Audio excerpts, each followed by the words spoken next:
कहानी एक underworld king की। सीजन 3 आगाज ए मोहब्बत लास्ट पार्ट।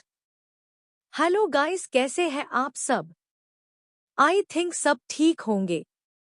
स्वागत है आपके अपने इस प्यारे से चैनल पर, एलओवी स्टोरीज WRITTN। यहाँ आपको मिलेगी दिल को छू लेने वाली लव स्टोरीज, वो कहानियाँ जो शायद कभी अपने जी ली हों, या शायद वो एहसास जो अपने कभी किसी के लिए फील किए हो। इस चैनल पर आइए और पढ़िए इन खूबसूरत लव स्टोरीज को। ये स्टोरीज सिर्फ पढ़ने के लिए है, किसी की भी भावनाओं को ठेस पहुंचाना इस चैनल का मकसद बिल्कुल भी नहीं है। तो अगर आप भी बलवे स्टोरीज के दीवाने हैं तो चैनल को सब्सक्राइब जरूर करें और बेल आइकन दबाना मत भूलना। चलो बढ़ते हैं कहानी की तरफ। जिंदल मेंसन का माहौल आज किसी उत्सव से कम नहीं था। किट्टू का नामकरण तो बहुत ही अच्छे से हो गया और डिनर के बाद सभी मेहमान भी जा चुके थे। लेकिन आज Singhanias, Shergill family, Raghuvanshi family, Malhotra family, ये सब जिंदल मेंसन में ही रुके हुए थे, क्योंकि प्रियंका जी और प्रतीक जी चाहते थे कि कुछ वक्त पूरी फैमिली साथ में थोड़ा समय बिताया जाए। फिर क्या था, अब जहां इतने लोग हो वहां भला शांति कैसे रह सकती है। पूरे लिविंग में हंसी ठहाकों की आवाज गूंज रही थी। चूंकि जिंदल मेंसन इतना बड़ा था कि इन सबको सोने में कोई प्रॉब्लम नहीं होती, लेकिन फिर भी अर्श, रूहान, निधान, प्रत्यक्ष और निर्मित ने हॉल में बिछे गद्दे पर ही सोने का प्लान बनाया। हालांकि प्रियंका जी के साथ आहान और प्रतीक जी ने उन्हें मना किया, लेकिन सबने एक साथ कह दिया कि घर पर तो सब कमरे में ही सोते हैं, लेकिन यहाँ वो लोग ऐसे नीचे ही सोएंगे। और वैसे भी नीचे पूरी फैमिली के साथ सोने की तो बात ही अलग होती है। वैसे नीचे सोने की प्लानिंग तो हमारे न्यू जनरेशन की थी, लेकिन अब देखते ही देखते वहां शिवाय, राजवीर, कबीर, अर्णव, विराज, वीर, आरव, रुद्रदेव, शौर्य, रूहांश, विधान, ये सब आकर उन गद्दों पर पसर गए। मतलब कि अब ये सब लोग वहां बैठकर गप्पे मार रहे थे। अर्श, रूहान और प्रत्यक्ष ने मुंह बनाते हुए एक दूसरे को देखा कि उनका बना हुआ मुंह देख आहान ने हंसते हुए उनके कंधे पर हाथ रखा और बोला, अरे डोंट वरी, मुंह बनाने की जरूरत नहीं है, मैं यहाँ और गद्दे डलवा देता हूँ। अर्श ने लपक कर उसके गले में हाथ डाल लगभग उस पर लटकते हुए, अरे वाह साले, तब तो मजा ही आ जाएगा। तुम बस जल्दी से यहाँ गद्दे डलवा दो, फिर आज की रात कैसे रंगीन करनी है वो मुझ पर छोड़ दो। साले, तेरी तो मुझे साला कहेगा, भूल मत कि तू मेरा साला है। मेरी बीवी तेरी बहन है, तो उसी हिसाब से कह रहा हूँ साले की मेरी बीवी को प्रियंका आंटी ने बेटी माना है, तो वो अब तेरी बहन हुई ना, इसलिए तू मेरा भी तो साला हुआ। आहान के दाहिने गाल को फुर्ती से चूम उससे अलग हो वहां से भागते हुए अर्श ने कहा तो आहान की बोलती बंद हो गई।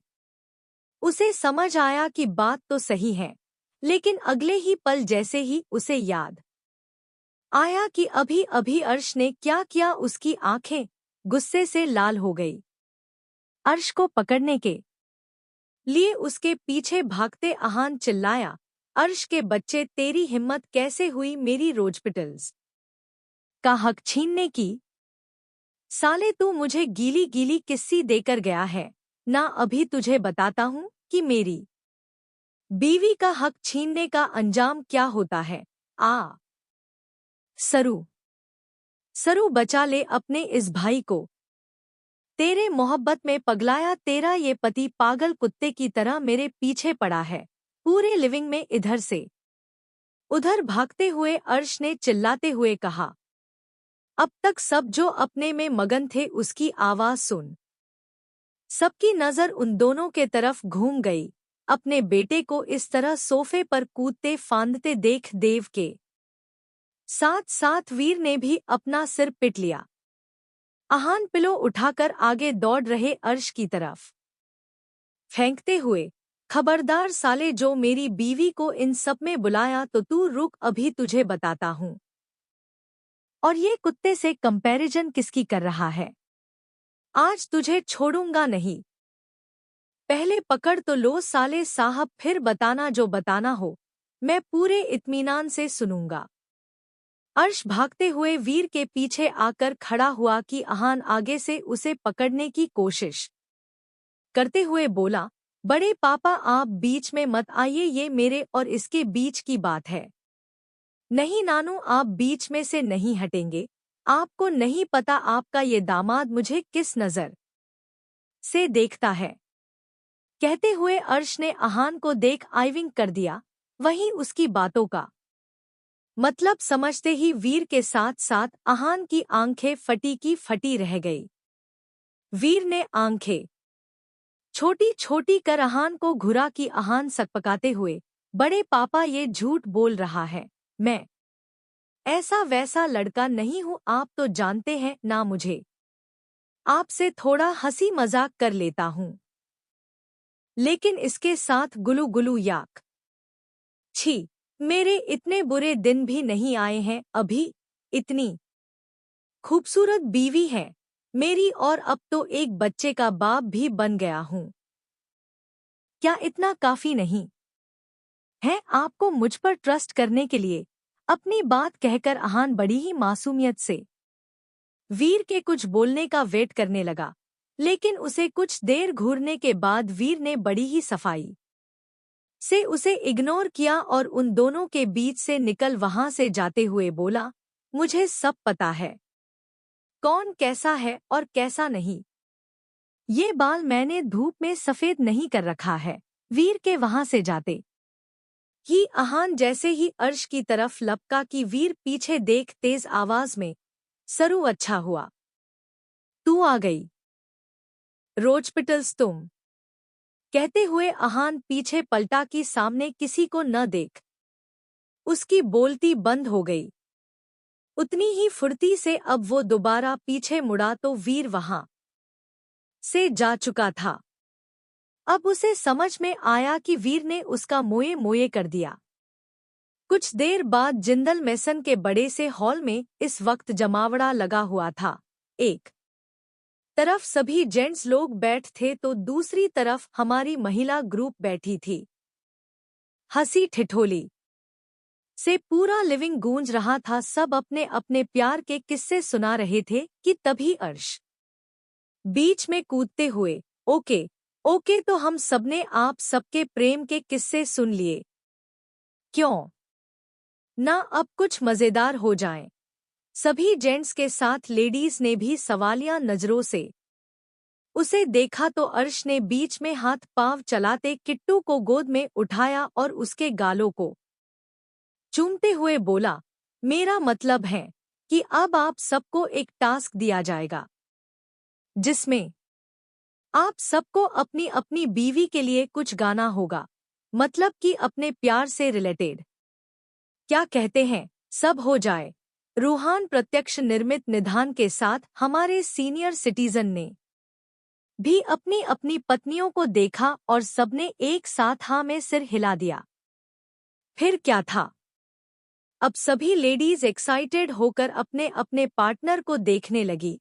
किट्टू को धरा के गोद में देकर अर्श आहान के पास आकर बैठा कि आहान उसे घूरते हुए दूर छिटक गया, जिसे देखते ही अर्श चेहरा फेर मुस्कुराने लगा। अर्श अपनी जगह खड़ा हुआ और अपना हाथ आगे कर लिया, जैसे उसके हाथ में माइक हो। गला साफ कर उसने धरा को देखा जो मुस्कुराते हुए उसे ही देख रही थी। अपनी चेरी के आंखों में देखते हुए अर्श बड़े ही प्यार से तो लेडीज, आज की शाम आपके नाम सबसे पहले मैं अपनी चेरी के लिए गाऊंगा। तो मेरी झगड़ालू चेरी, ये गाना तुम्हारे लिए सजाऊंगा, लूट कर भी तेरे बदन की डाली। को लहू जिगर का दूंगा हंसी लबों की लाली को। है वफा क्या इस जहां को, एक दिन दिखला दूंगा मैं दीवाना।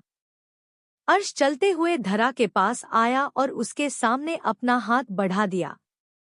सारवी ने किट्टू को अपने गोद में ले लिया तो धरा मुस्कुराते हुए उठकर खड़ी हुई और अर्श के हाथ में अपना हाथ दे दिया।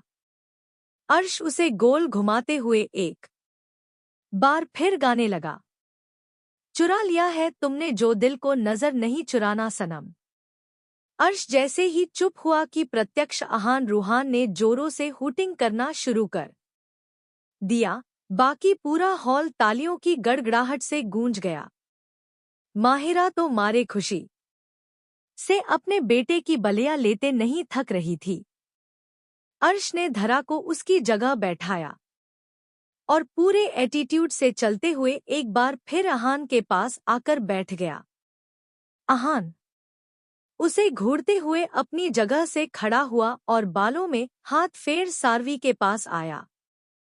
उसने एक नज़र किड्डू को देखा और फिर वापस सारवी को देखते हुए अपने सीने पर हाथ रख मुस्कुराते हुए, तू ही तो जचत मेरी, तू ही मेरा जुनून, दू ही तो मजत मेरी, तू ही रूह का सुकून, तू ही आँखियों की ठंडक, तू ही दिल की है दस्तक। और कुछ ना जानूं मैं, बस इतना ही जानूं, तुझ में रब दिखता है यारा मैं क्या करूं। तुझ में रब दिखता है यारा मैं क्या करूं। सजदे सर झुकता है यारा मैं क्या करूं। तुझ में रब दिखता है यारा मैं क्या करूं। सीने पर हाथ रखे आहान जिस तरह से उसके सामने झुका हुआ था उससे साफ दिख रहा था कि आहान की पूरी दुनिया सारवी के इर्द गिर्द ही है। प्रियंका जी और सिया मुस्कुराते हुए उन दोनों को ही देख रही थी। सारवी मुस्कुराते हुए उसके माथे पर बिखरे बालों को सही करने लगी। आहान ने उसकी हथेली पकड़ी और उसे चूम लिया, जिसे देखते ही अर्श गला साफ कर तुनकते हुए बोला, चलो चलो ये सब बंद कमरे में करना।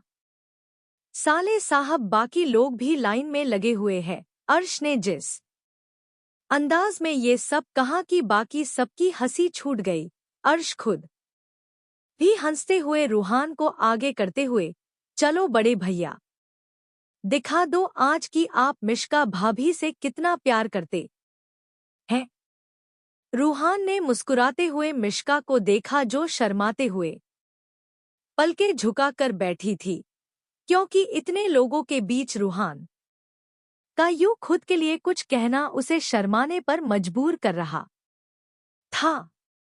रूहान उसकी झुकी पलकों को देख मुस्कुराते हुए, आपका अररमी आपका नाम, मेरा जराना और नहीं, इन झुकती पलकों के सिया मेरा ठिकाना और नहीं, जंचता ही नहीं आंखों में कोई, दिल तुमको ही चाहे तो क्या कीजिए, ओ मेरे दिल के चैन। उसका गाना खत्म हुआ कि अर्श लपक कर रूहान के पास आ उसे छेड़ते हुए, ओहो बड़े भैया क्या बात है, मतलब कि भाभी के सिवा कोई आपको कहा ही दिखेगा। रूओ बुआ आपका बेटा तो अभी से पराया हो गया, देख रही है आप। देख रही हूँ बेटा, सब देख रही हूँ, बेटा भी पराया हो गया और मेरा भतीजा भी अपनी चेरी के प्यार में पूरी तरह से पागल हो गया है। रूही ने भवें मटकाते हुए कहा तो एक बार फिर सबकी हंसी छूट गई। वहीं मिश्का की तो पलके ही नहीं उठ रही थी, उसका पूरा चेहरा लाल हो चुका था। एक तो प्रेगनेंसी के ग्लो, ऊपर से शर्माते हुए वो और भी प्यारी लग रही थी। अब की बार प्रत्यक्ष अनाया को देखते हुए, क्या खूब लगती हो, बड़ी सुंदर दिखती हो, क्या खूब लगती हो, बड़ी सुंदर दिखती हो, तुम जान सवा प्यारी हो, तुम जान हमारी हो।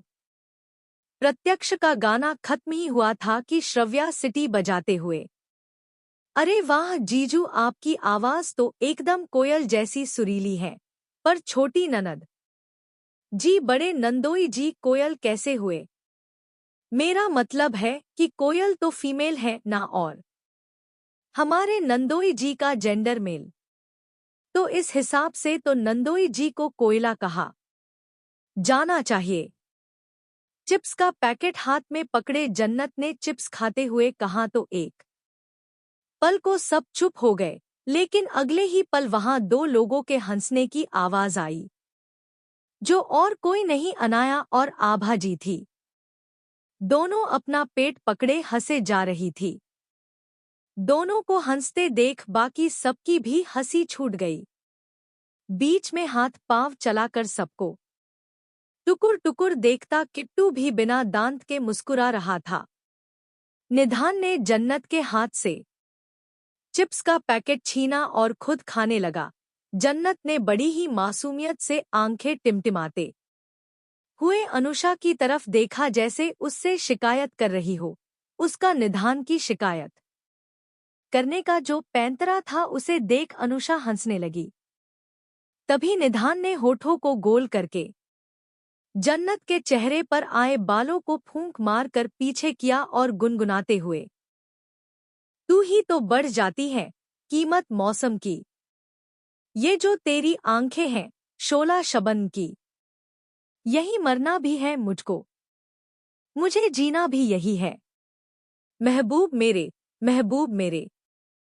चिप्स छीनने की वजह से जन्नत अब तक तो नाराज थी, लेकिन अब निधान का गाना सुनने का बाद उसका चेहरा किसी फूल की तरह खिल गया। आंखों में ढेर सारा प्यार लिए वो अपने साजन जी को देखे जा रही थी। उसे इस तरह देख अनुषा ने उसके कंधे पर हाथ रखा और उसके मजे लेते हुए बोली, तो बहुरानी कान खींचू, अपने पोते का इसने तुम्हारा चिप्स छीना था ना?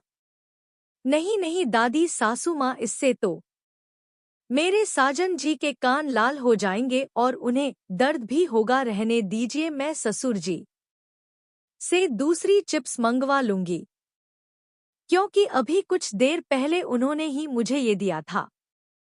है ना ससुर जी, आप मेरे लिए दूसरा ले आएंगे ना? विधान ने हंसते हुए हाँ में सिर हिला दिया, क्योंकि उसकी बहू सच में एंटीक पीस थी। इधर अब श्रव्या के साथ सबकी नजर निर्मित पर ठहरी हुई थी। अब भई बारी तो श्रव्या के प्रोफेसर साहब की ही थी ना। दुपट्टे को मुट्ठी में भींचे श्रव्या आंखों में शौखी लिए निर्मित को ही देख रही थी। निर्मित ने गला साफ किया और बिना किसी की तरफ ध्यान दिए श्रव्या के आंखों में झोंकाते हुए, मैं सांस लेता हूँ, तेरी खुशबू आती है, एक महका महका सा पैगाम लाती है, मेरे दिल की धड़कन भी तेरे गीत गाती है, पल पल दिल के पास तुम रहती हो। ओहो प्रोफेसर साहब, क्या बात है, आप तो बड़े छुपे रुस्तम निकले। पल पल दिल के पास तुम रहती हो, उफ क्या लाइन कही है आपने साढ़ू भाई, गजब। देखिए तो साली साहिबा कैसे शर्म से लाल हो रही है। क्यों हीरोइन, सही कहा ना मैंने? नवाब साहब आप भी ना हमारी बहन को परेशान करना बंद करिए। वैसे भी ये जब से यहाँ आई है तब से ही गुमसुम सी है। श्रव्या सब ठीक है ना? सारवी ने श्रव्या को देख पूछा। वहीं उसके ये पूछते ही एक पल को श्रव्या का गला सूख गया, इस डर से कि कहीं सबको उसकी प्रेगनेंसी के बारे में पता न चल जाए। उसने तुरंत चेहरा घुमाकर निर्मित के तरफ देखा, जिसकी नजर पहले से ही उस पर थी। निर्मित ने उसे इशारे से शांत रहने को कहा और सारवी के सवालों के जवाब खुद देते हुए बोला, एक्चुअली भाभी बटरफ्लाई को एसिडिटी की प्रॉब्लम हो गई थी, बाकी सब ठीक है। हाँ हाँ सरूदी, प्रोफेसर साहब ठीक कह रहे हैं, यही प्रॉब्लम है और कुछ नहीं। और क्या होगा मुझे? थूक गटक कर सूखते गले को तर करती श्रव्या ने कहा, जिसपे सारवी ने सिर हिलाया और किडू को लेकर अपने कमरे की तरफ बढ़ गई, क्योंकि छोटे से किडू के फीडिंग का टाइम हो गया था इसलिए उसने रोना शुरू कर दिया था। बाकी किसी ने श्रव्या को नोटिस किया हो या नहीं, लेकिन कोई था जो बड़ी ही बारीकी से उसके चेहरे को पढ़ने की कोशिश कर रहा था। अगली सुबह एक बार फिर हंसी मजाक का दौर जो शुरू हुआ फिर सबके जाने तक चलता ही रहा। अनाया, जन्नत, मिश्का, धरा, प्रत्यक्ष, निधान, रूहान और अर्श के साथ इनकी फैमिली भी सुबह के नाश्ते के बाद जिंदल मेंसन से जा चुकी थी। हालांकि जाने से पहले सबने किट्टू के लिए जो ढेर सारा गिफ्ट लिया था उसे जरूर दे दिया, तो वही सबने बारी बारी से उस पर खूब लाड प्यार भी बरसाया। अब भई नई जनरेशन का पहला बच्चा था, वो लाड प्यार तो उस पर खूब लुटाया ही जाना था। श्रव्या और निर्मित को देव अपने साथ अपनी गाड़ी में लेकर गया था, ये कहकर कि उसे कुछ जरूरी बात करनी है। वहीं जिंदल मेंसन में अब सिर्फ सिंघानियाज रह गए थे। सिया और मीरा जाने से पहले सारवी से मिलने ऊपर उसके कमरे में आई। सारवी जो अपने कमरे में किट्टू का डायपर चेंज कर रही थी, अपनी माँ और बड़ी माँ को देख मुस्कुराते हुए बोली, मम्मा, बड़ी मम्मा, हम बस नीचे ही आ रहे थे। और बड़ी मम्मा, आपके घुटनों में दर्द रहता है ना? फिर क्या जरूरत थी सीढ़ियां चढ़कर ऊपर आने की? इतनी भी कमजोर नहीं है तुम्हारी बड़ी मम्मा जो अपनी एकलौती पोती से मिलने ना आ पाए। वो तो तुम्हारे बड़े पापा यूं ही परेशान करते हैं हमें। मीरा ने नाक सिकोड़ते हुए कहा और फिर आकर किट्टू को गोद में लेकर खिलाने लगी। उसकी बात पर सारवी ने हंसते हुए सिया को देखा जो खुद मीरा की बात पर हंस रही थी। सिया ने प्यार से सारवी के चेहरे को छुआ और उसे समझाते हुए बोली, सरू, बच्चे किट्टू अभी बहुत छोटा है इसलिए तुम्हें उसकी एक्स्ट्रा केयर करने की जरूरत है। हमें पता है कि प्रियंका जी के होते हुए हमें ये सब कहने की जरूरत ही नहीं है, लेकिन फिर भी एक माँ की चिंता तो लगी ही रहती है ना।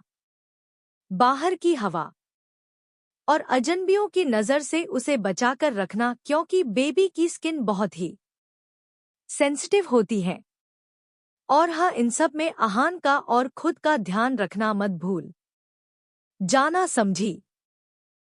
अपनी दोनों माँओं की बातें ध्यान से सुनती सारवी मुस्कुराई और फिर उनके एक एक हथेली अपने दोनों हाथों में थाम उसे चूमते हुए बोली, आप दोनों फिक्र मत कीजिए। यहाँ मम्मा, प्रियंका जी और डैड, प्रतीक जी के साथ नवाब साहब हमारा बहुत ख्याल रखते हैं। रही बात किट्टू की, तो इसकी मालिश वगैरह तो सब मम्मा ही करती है, क्योंकि हमें अभी अच्छे से आता ही नहीं है।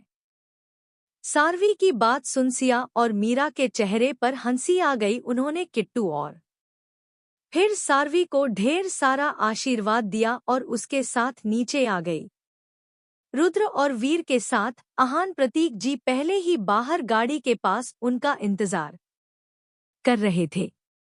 सारवी किट्टू को गोद में लेकर वीर के पास आई कि किट्टू वीर को देखते ही अपने छोटे से हाथ की नन्ही उंगली मुंह में डाले बिना दांत के खिलखिलाने लगा। वीर ने उसे अपने गोद में लिया और उसके मुंह में से उंगली निकाल उसे चूमते हुए बोला, नन्हे शैतान बड़े नानू, अब घर जा रहे हैं इसलिए मम्मा को ज्यादा परेशान मत करना। हाँ, पापा को कर सकते हो। बहुत जल्द तुम्हें मम्मा के साथ सिंघानिया मेंसन लेने आएंगे, ओके? वीर की बात सुनते ही किडू न जाने किस भाषा में आवाज निकाल कुछ कह रहा था जिसे वहां खड़े किसी को समझ तो नहीं आई, लेकिन उन्हें इतना जरूर समझ आ गया कि किट्टू ने अपने नाना जी की बातों का कुछ तो जवाब दिया है। हाँ बेटा, सिया एकदम सही कह रही हैं। अब तक तुम एक बहू और एक पत्नी थी, लेकिन अब जिम्मेदारियां बढ़ गई है, तुम एक माँ भी हो, इसलिए अपनी सेहत का खास ख्याल रखना होगा, क्योंकि इससे किट्टू के सेहत पर भी असर पड़ेगा। सुबह उठकर सबसे पहले भीगे बादाम जरूर खाना, इससे याददाश्त अच्छी रहेगी। वहीं रुद्र अपनी जान से प्यारी बेटी के बेटे को देख काफी खुश नजर आ रहा था। उसकी आंखों में जो चमक थी उसे सिया और मीरा बखूबी देख पा रही थी। रुद्र ने किट्टू के सॉफ्ट से गालों को छुआ और बोला, विहान तो शेर है, आखिर रुद्र सिंघानिया का नाती जो है।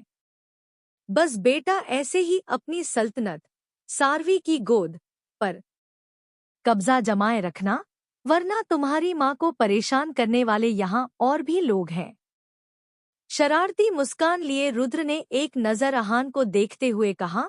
वही आहान अच्छी तरह से समझ रहा था कि उसके ससुर जी का इशारा साफ तौर पर उसकी तरफ ही है। वो नाक सिकोड़ते हुए बोला, ससुर जी सल्तनत तो इसकी ही है, इसने तो मेरा वजूद ही खतरे में डाल दिया है, पर क्या करे, है तो मेरा ही खून। आहान ने ये सब कहा तो धीरे से था, लेकिन वहां खड़े सब लोगों को अच्छी तरह से सुनाई दे गया, जिससे प्रतीक जी की हंसी छूट गई।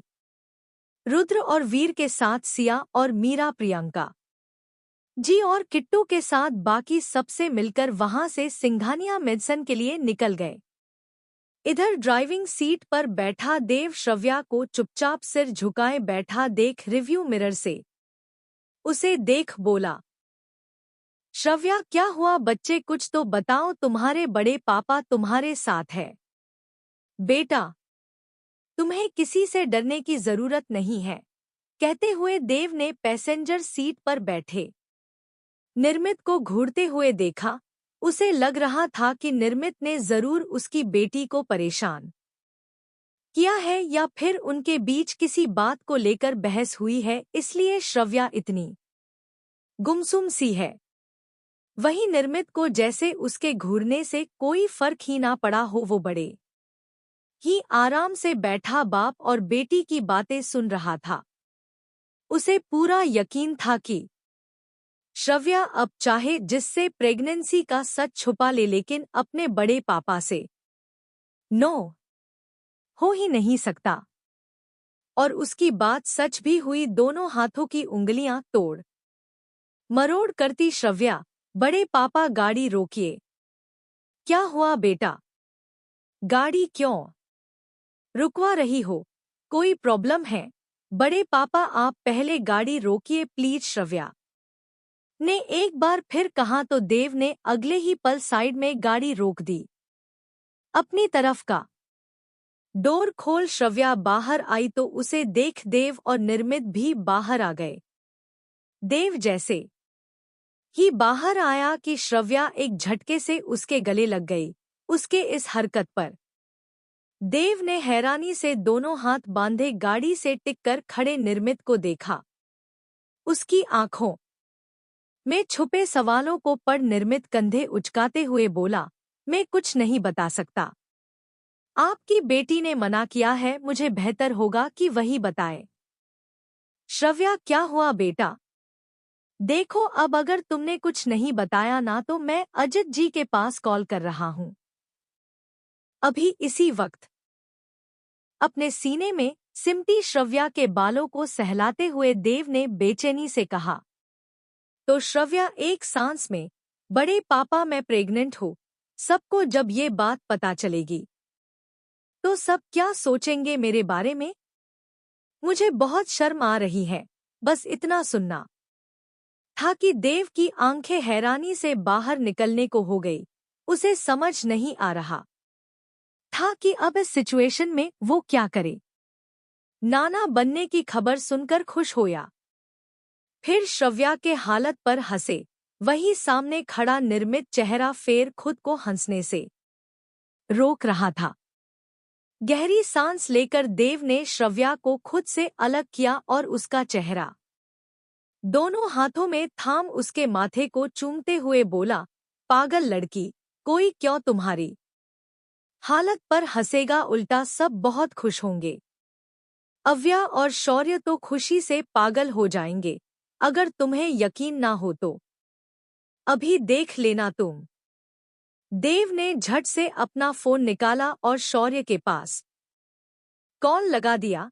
जैसे जैसे रिंग जा रही थी श्रव्या की धड़कनें तेजी से ऊपर नीचे होने लगी। उधर से शौर्य ने कॉल पिक किया तो देव अपनी खुशी छुपाने की कोशिश करते हुए बोला, शौर्य तुम्हें एक गुड न्यूज देनी है। तुम नाना बनने वाले हो। वाह भाई, भाई आप कहाँ हैं?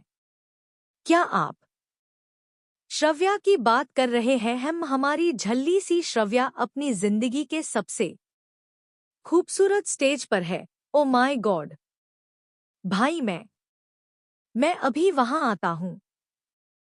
पहले अव्या को तो बता दो फिर हम सब। शौर्य रिलैक्स, तुम्हें कहीं आने की जरूरत नहीं है। श्रव्या अभी सबसे पहले अपने ससुराल जाएगी क्योंकि वहां भी अभी किसी को कुछ नहीं पता है। शौर्य की बात बीच में ही काट देव ने कहा। कुछ देर बात करने के बाद देव ने कॉल कट कर दिया। शर्म से लाल हुई श्रव्या देव से नजर तक नहीं मिला पा रही थी। वहीं देव ने एक बाप की हैसियत से उसे खूब हिदायतें देकर निर्मित के साथ शेरगिल मैसन ड्रॉप कर दिया। सभी तरफ खुशियों का माहौल छाया हुआ था। पहले मिश्का, फिर अनाया और अब श्रव्या की प्रेगनेंसी ने तो खुशियां डबल कर दी थी। श्रव्या जैसा सोच रही थी वैसा किसी ने भी उसे परेशान नहीं किया, जिसकी वजह से अब वो भी काफी खुश रहने लगी थी। समय अपनी रफ्तार से आगे बढ़ रहा था और इन बीतते दिनों में मिस्का की प्रेगनेंसी को 9th मंथ स्टार्ट हो गया था। रोज की तरह आज भी शाम के समय जैसे ही रूहान की गाड़ी मल्होत्रा मेडिसन के सामने आकर रुकी, ढीला ढाला मैक्सी गाउन पहने मिश्का एक हाथ बेबी बम्प पर तो दूसरा कमर पर रख धीरे धीरे चलते हुए दरवाजे तक आई।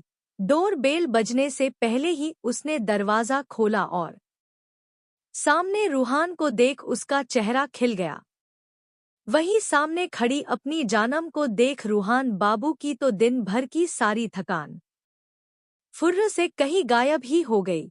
उसने सबसे पहले मिश्का के माथे को चूमा, उसके बाद झुककर बेबी बम्प पर हाथ रख बोला, इसने तुम्हें परेशान तो नहीं किया ना जानम? परेशान की बात तो आप ना ही करिए साहब तो ठीक रहेगा। आपके बच्चे ने तो मेरा पेट फुटबॉल ग्राउंड समझ लिया है। इधर से उधर, उधर से इधर पूरा दिन मुझे परेशान करता रहता है। पता नहीं जब ये बाहर आएगा तब क्या होगा। अच्छा ये सब छोड़िए, आपसे जो कहा था वो लाए कि नहीं? उसकी बात पर रूहान हंसा और मिश्का के साथ अंदर आते हुए उसे एक पेपर बैग पकड़ा दिया, जिसे देखते ही मिश्का के मुंह में पानी आ गया। रूहान को पूरी तरह से इग्नोर कर वो धीरे धीरे चलकर किचन में आई। उसने बड़ी ही फुर्ती से एक प्लेट में चाट पापड़ी निकाली और चम्मच में भर कर एक बाइट मुंह में रख लिया। तीखी और चटपटी चाट पापड़ी का स्वाद जैसे ही उसके मुंह में घुला, मिश्का की आंखें बंद हो गई। अभी कुछ देर पहले ही उसने रूहान के पास फोन करके कहा था कि उसे चाट पापड़ी खानी है, और वो भी एकदम तीखा वाला। अगले 2 मिनट के अंदर ही मिश्का ने पूरा प्लेट साफ कर दिया। तभी उसकी नजर अपनी उंगलियों पर गई, जिसमें चाट पापड़ी निकालते वक्त थोड़ा सा उंगली पर भी लग गया था। मिश्का को उस चाट पापड़ी का टेस्ट इतना अच्छा लग रहा था कि उसने बिना 1 सेकेंड की देरी किए अपनी उंगली पर लगा चाट पापड़ी चाट कर साफ कर दिया। किचन के दरवाजे पर खड़ी रूही और अनीशा आंखें फाड़कर उसे देख रही थी। तभी पीछे से रूहान हंसते हुए बोला, मम्मा, दादी आप दोनों मेरी बीवी के चाट पापड़ी पर नजर लगा रही हैं। हट बदमाश कहीं का, हम तो बस देख रहे थे, ये तो चाट पापड़ी के पीछे पूरी पागल ही हो गई है। इसके लक्षण बता रहे हैं और तू लिख कर ले ले बेटा, तुझे बेटी ही होगी, क्योंकि जिस तरह से इसने पूरी प्रेगनेंसी में चाट पापड़ी, पानी पूरी और मोमोज खाए हैं ना, इतनी चटोरी तो लड़कियां ही होती हैं। रूहान के सिर पर चपत लगाती अनीशा ने एक नज़र वापस से मिक्का को देख हंसते हुए कहा। इधर अनाया और श्रव्या के खाने पीने का ध्यान रखती आभा जी इतनी खुश थी कि अनाया और श्रव्या के कहने भर की देर होती और वो चीज़ अगले 10 मिनट में बनकर उनके सामने मौजूद हो जाती। जहां अनाया की प्रेगनेंसी को 6 मंथ हो चुके थे तो वही श्रव्या की पूरे 5 मंथ। आभा जी किचन में मेड को रात के खाने के बारे में समझा रही थी और लिविंग में बैठी अनाया और श्रव्या बड़े ही सीरियस होकर फोन में कुछ देख रही थी। स्क्रीन पर टच करती श्रव्या आंखों में चमक लिए बोली, दी, ये कैसा रहेगा? अच्छा लग रहा है ना, इसमें का हम 2 मंगा लेते हैं। देखो इसके मैचिंग शूज भी हैं, कितना छोटा है ना, हम दोनों बेबी को ट्यूनिंग वाले कपड़े ही पहनाएंगे जैसे हम दोनों पहनते थे। हाँ क्यूट, मैंने तो इमेजिन भी कर लिया दोनों बेबी कितने सुंदर दिखेंगे। हाँ श्रव्या ये ठीक रहेगा, और इसका केप देखो कितना छोटा है।